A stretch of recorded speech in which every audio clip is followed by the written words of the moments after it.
Hello, friends. Welcome to Creative Medicine. In this lecture, we will learn about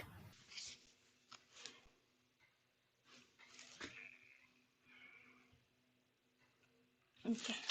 So now radionuclide studies. In the radionuclide studies, first we have DTPA. DTPA is actually done by 99M technetium DTPA scan. So what is this DTPA stands for? This DTPA is actually it is technetium diethylene triamine per acetic acid. So this DTPA stands for technetium diethylene triamine per acetic acid. Okay, this is actually a dynamic renal scan. It is a dynamic renal scan.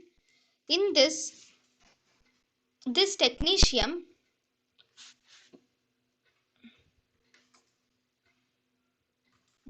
actually in this technetium, it is a dynamic renal scan.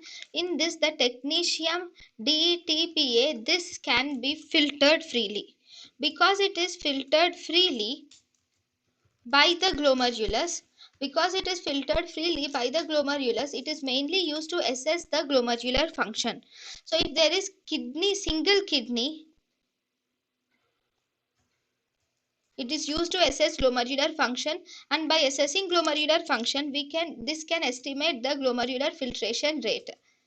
It is not used for kidney failure, and it will assess whether there is single kidney glomerular filtration rate can also be assessed by DTPA, which is technetium diethyl triamine per acetic acid. Next we have DMSA. DMSA is actually, again, it is also 99M technetium DMSA. Now this DMSA stand for TC is technetium, D is dimercaptosuccinate. So technetium 99M technetium DMSA stands for technetium dimercaptosuccinate. In technetium dimercaptosuccinate, this is bound to the tubules. Because it is bound to the tubules, it tells us about the functional renal mass which is present. So this DMSA is also used for knowing the scarring of the kidney, and it is also used for determining the vesico-ureteric reflex. Then the next one is we have radioiodinated orthoiodohypurate. This radioiodinated orthoiodohypurate, it is mainly secreted into the renal tubules, and thus this radioiodinated orthohypurate is useful for it assesses the renal plasma flow. Then we have one more, which is MAG3. MAG3 is used in renal failure to find the functioning of the kidney.